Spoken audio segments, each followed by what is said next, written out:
Welcome all. Today in this video we are going to discuss the peritoneal ligaments of the liver. Myself Dr. Ankit Khandelwal, and this is my YouTube channel Anatomy Explained. In this channel we try to discuss all the concepts of the anatomy of the human body. So if you have not yet subscribed, it is high time you start considering to subscribe it. So let's move on to the topic. The topic of today's discussion is the peritoneal ligaments of the liver. So first of all, why do we need to know this topic? The reason for this is that first of all, the liver is a huge organ. It is approximate weight is around 1.5 kg, and it is sitting in the right upper quadrant. It is sitting in the right upper quadrant of the abdominal cavity. So a big, huge organ sitting in the right upper quadrant, and we don't feel its weight in our entire life. So there should be some supports which are actually guiding that liver so that it sits there nicely. And all those important supports are the peritoneal ligaments of the liver. So let us try to understand this peritoneal ligaments of the liver. Now for understanding this, we need to understand few basic points of the body, that is the abdominal cavity. Is that supposedly this is the anterior side, and this is your anterior abdominal wall over here. This is your anterior abdominal wall over here. Clear? And suppose this is the posterior side, and this is, imagine this is your posterior abdominal wall which is sitting behind over here.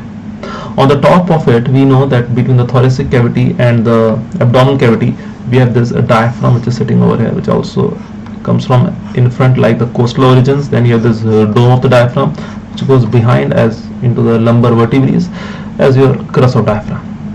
Now what happens over here is there is a whole gut tube over here. There's a whole gut tube. Embryologically, if we make this just like a tube over here, there's a whole gut tube over here, and the upper part of the gut tube is known as your foregut. Middle part will be obviously known as the midgut, and the lower part will be obviously known as the hindgut. Okay, the liver develops as a diverticulum from the lower end of the foregut, and slowly it will develop over here. Now we can make an organ over here. Supposedly this is the location where it is normally sitting over here like this. That organ over here is schematically imagine it to be the liver. Now what happens apart from this is that these gut are connected to the anterior and posterior abdominal walls by a double layered fold of peritoneum. The peritoneum has already been discussed in a separate video. The links would be there in the description box. So this fold of peritoneum, double layered fold of peritoneum connecting this whole three parts of the gut to the posterior abdominal wall are known as your dorsal mesentery. In the foregut we can call them as dorsal mesogastrium. Dorsal mesogastrium. So that is supporting the gut tube from the posterior abdominal wall. In the anterior abdominal wall, it is only the lower part of the foregut which is connected to the anterior abdominal wall.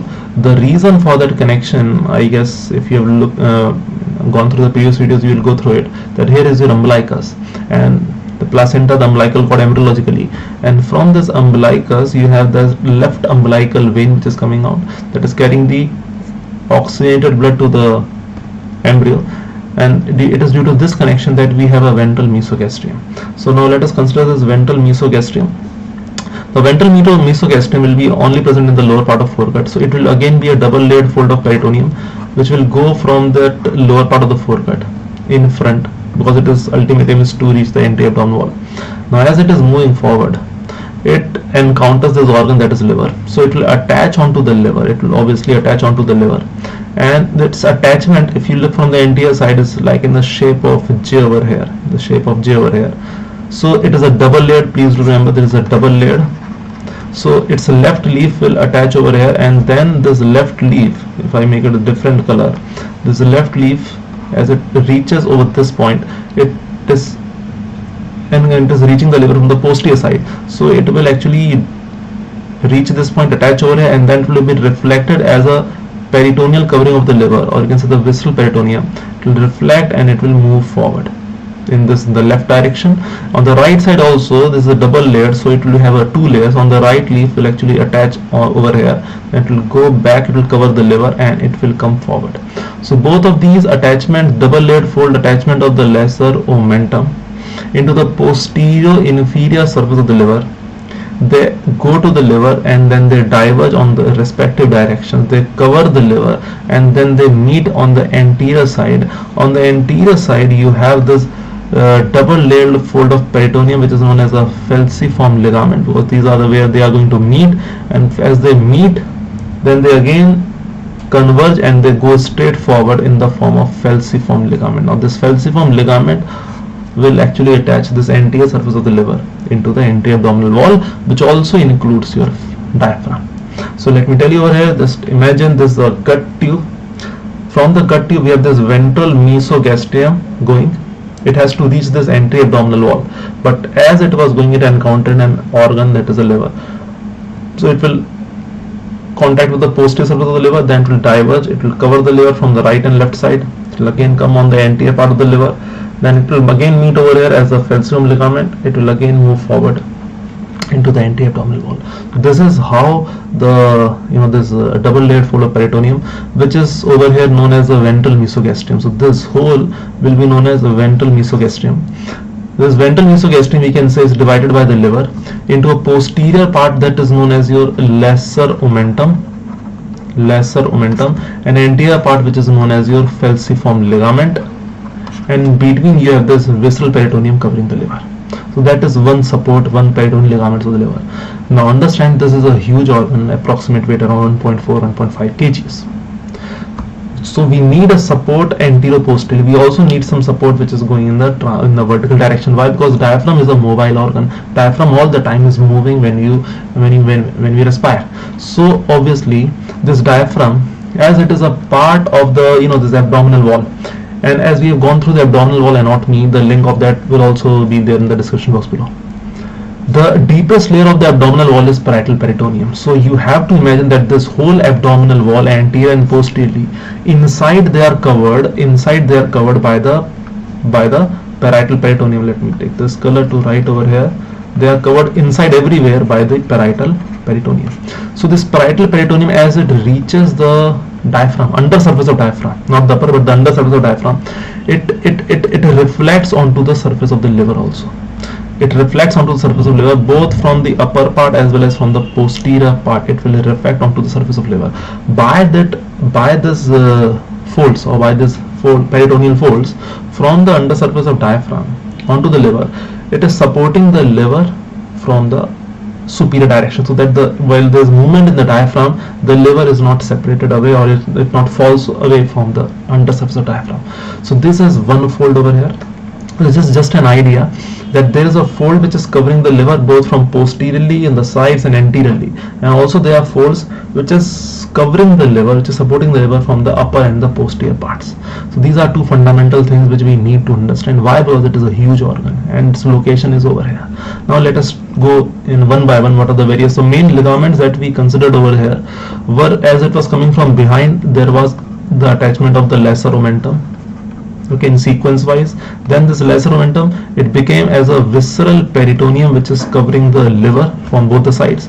This visceral peritoneum, it went in front, lesser omentum was present posteriorly, and then there was your falciform ligament, and finally in the vertical direction there were the attachments in the under surface of diaphragm, that peritoneal folds which are known as your coronary ligaments. Okay, now let's go one by one and each one of them how they are actually presented. So if you look at the liver from the anterior aspect, we all know it is a huge organ with a bigger right lobe and somewhat smaller left lobe, considering its anatomical division.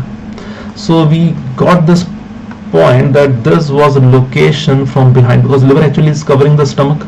So stomach and all, they are present in the posterior relation to the liver. So this would be the attachment of, say, the lesser omentum. This dotted area is the attachment of the lesser omentum. Okay, dotted area is the attachment of the lesser omentum. It's coming from the gut. But this is obviously the left part, that is the right part.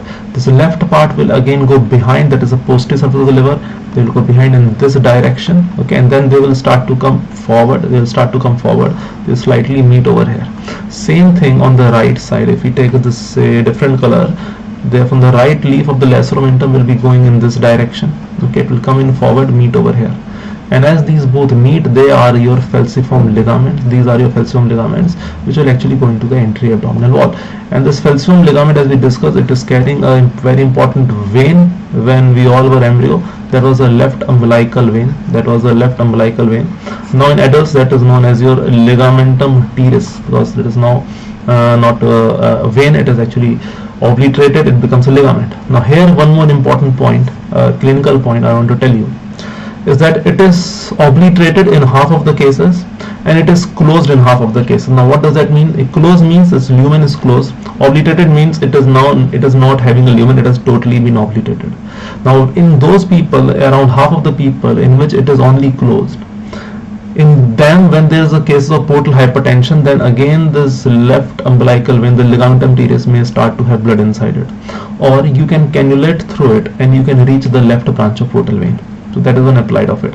So again remember, falciform ligament going anteriorly. Now this falciform ligament, as it goes above, you can see this, its superior end over here, it will obviously diverge to both the right and left sides. Okay, both right and left side. This divergence on the right side, this one, is known as your superior layer of the coronary ligament. Superior layer of the coronary ligament. And this divergence on the left side is known as the anterior layer of the left triangular ligament. So what is this left triangular ligament?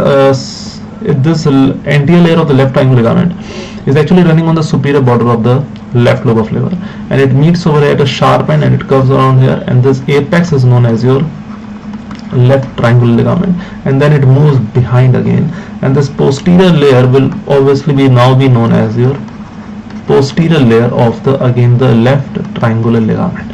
So anterior posterior layers. So the left leaf of falciform ligament, this is a left leaf, its superior end went left, it met at an apex, it then came back, that was the left triangular ligament, anterior and posterior layer of the left triangular ligament. Okay, this becomes your superior coronary ligament.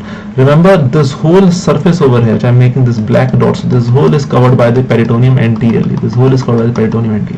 Now if we look at the liver from the posterior aspect, then how we can understand is that suppose this is the posterior aspect, that will be your left side, that would be our right side. So I'm just writing R and L over here. Now remember, this was our falciform ligament. If I try to make it again, this double layered, this went the anterior layer of the left triangular, it came back as a posterior layer of the left triangular. So let us write over here the left triangular ligament. Now this on the right side, if we take this somewhat darker color, this is a superior layer of the coronary ligament.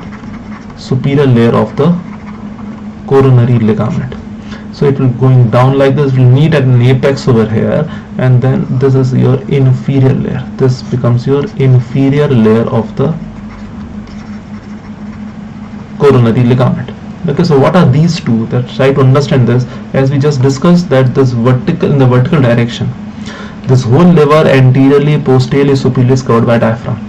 So these areas are your folds, which are the peritoneal folds, which are from the peritoneum, which is covering the diaphragm into the liver. So these are peritoneal folds. So you have just imagine, suppose this hand is my posterior abdominal wall, this is actually a diaphragm, liver is sitting over here. So from here the parietal peritoneum will actually curve around and then it will go to the liver. From here, posterior abdominal wall, this parietal peritoneum which was going above, it curves around and it reflects onto the liver. So these are your superior coronary and the inferior coronary ligaments. Obviously between them, this area which is devoid of the visceral peritoneum, that is known as your bare area of liver. So this area is not supported, there is no peritoneum over here, there is only in direct contact with the diaphragm. And these two coronary ligaments, where these two, both of them are going to meet, it is on the right side, so it is known as your right triangular ligament. This is your bare area of liver, that is your right triangular ligament. Okay, so now this bare area again has a very important applied. Through this bare area there are various lymphatic channels over here which directly are touching the diaphragm, so they will be communicating with the lymphatics of diaphragm. Diaphragm is just just underneath the thoracic cavity, so it will be communicating with the thoracic cavity, in the pleural cavity. So if there is any pathology, any infection, any malignancy, or this malignant ascites in the abdomen, and if there is any cancer which is being spread by the lymphatic channels, that could easily go via these lymphatics of the liver into the diaphragm, into thoracic cavity. Into which side of the thoracic cavity? Into the right side. So secondaries or mets from the abdominal pelvic malignancies can present, or you can say the primaries from the abdominal pelvic malignancies can present as secondaries in the right side of the thorax, the right side pleural effusion, right lung secondaries. important applied from this bare area. So this was the bare area, these are peritoneal folds. Now if we consider this back again, this was the attachment of the falciform ligament. Below, if you remember, this was the area where in adults it formed the ligamentum teres. Okay, now this ligamentum teres over here is actually, as we discussed, 50% of cases it is only closed, in 50% of cases it is obliterated. Now this is what you are looking at the liver from the posterior aspect. So you recall from the posterior side of it we have the foregut part. From there the lesser omentum came and then it diverged. So where is the attachment of lesser omentum? As we saw over here in this particular diagram, this was the J-shaped attachment of the lesser omentum. So if you look at from behind, this would become a shape of L. So we can just make shape of L over here. So this is how the lesser omentum is actually attached. So it has a vertical part, and it has a horizontal part. This vertical part is actually lying inside. We have this fissure for the ligamentum venosum. Now what is this ligamentum venosum? We'll just come to it. And this horizontal part is the attachment of the porta hepatis. Here you have the three structures of the portal triad. So what are those three structures of the portal triad? Those were our portal vein. If you remember, we also had hepatic artery and we had this bile duct. Here we will have the hepatic duct. First you will have the hepatic ducts over there, then they will join, they will form the common hepatic duct, then cystic duct will come and they will form the bile duct. And this would be the location of the gallbladder, and that would be the location for our IVC over here. This would be the location on the posterior surface, the IVC. Now embryologically what was happening? We also did a video on fetal circulation, the link will be there. That the oxygenated blood was coming via umbilical cord, left umbilical vein, which is this ligamentum teres. It was entering into the liver, not going inside the liver, and this was actually communicating with the left branch of portal vein, which was communicating with the ductus venosus, which was communicating with the IVC, that was going into the right atrium of the heart. This is how the oxygenated blood went from the placenta through the umbilical cord, through the left umbilical vein, left branch of portal vein, this is the left side, through the ductus venosus into the IVC. So these are the adult remnants. So now everything is obliterated. You have the, in place of umbilical vein, ligamentum teres. In place of the ductus venosus, now you have the ligamentum venosum, and this whole attachment they are obliterated. IVC will remain as IVC.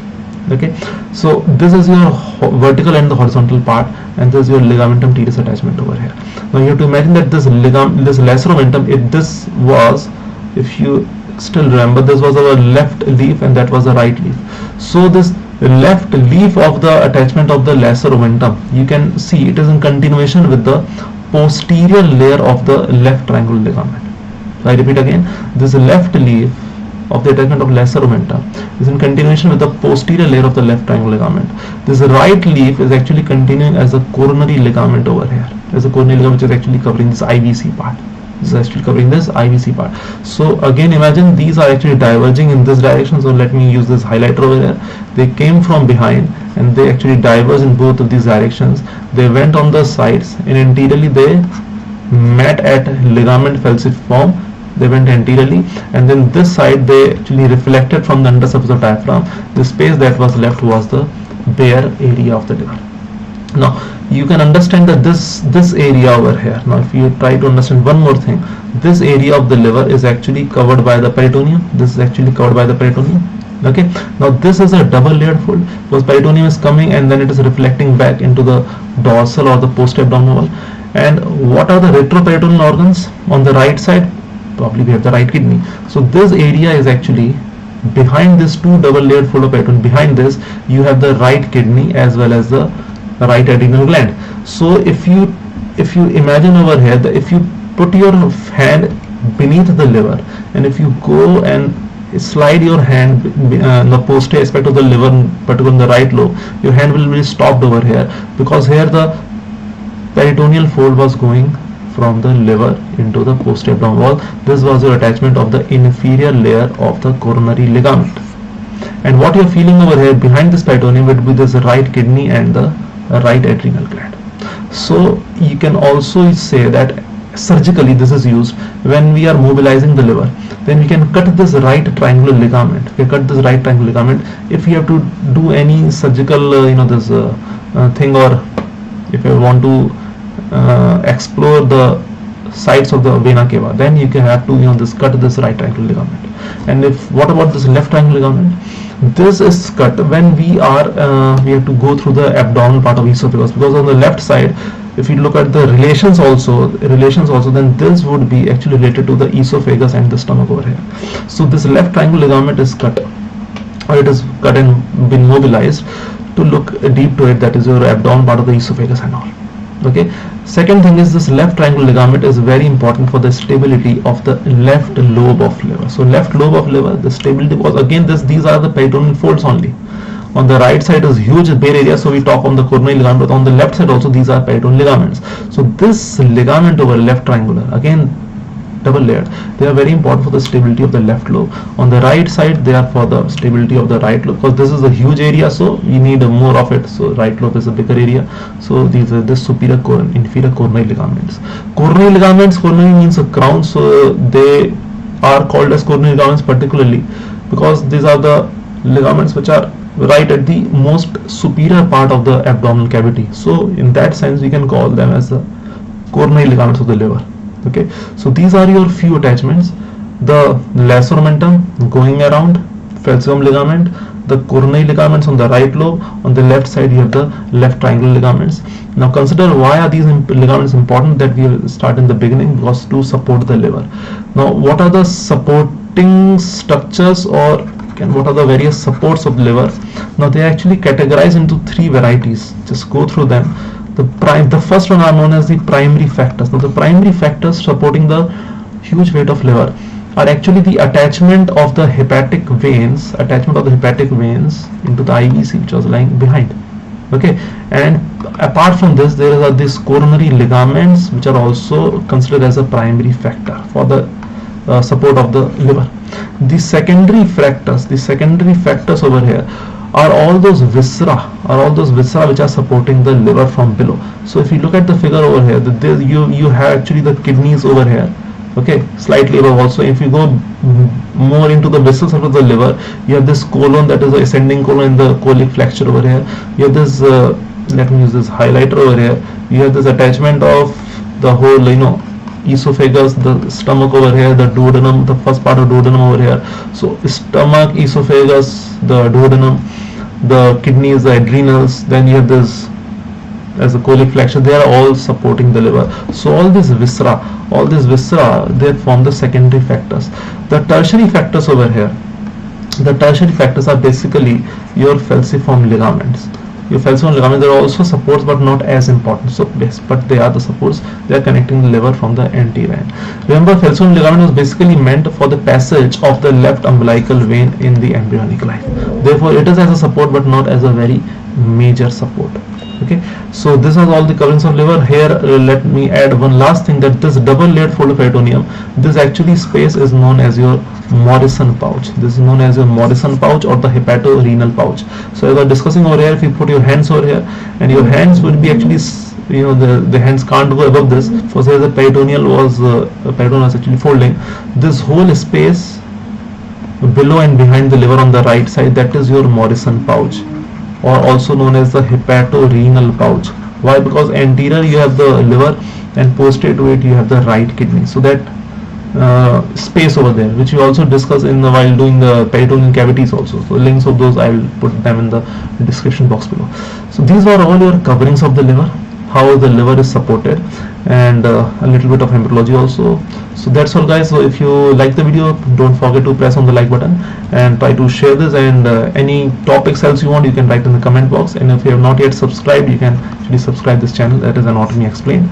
And you can also find me on the Unacademy. I also take live classes in Unacademy, and Unacademy is a beautiful platform. In this we have live classes, we have recordings also, so you can go and visit this unacademy.com. In that we have a category which is known as the NEET PG category.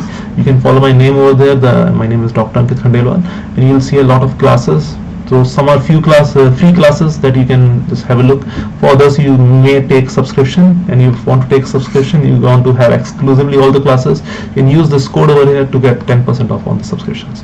This is my Telegram group. The links would be there in the description box, and the YouTube channel which you are visiting right now. So that's all guys. I hope you enjoyed the video. I hope you liked it. Thank you for your time. All the best. Myself, Dr. Ankit Khandelwal, Anatomy Explained.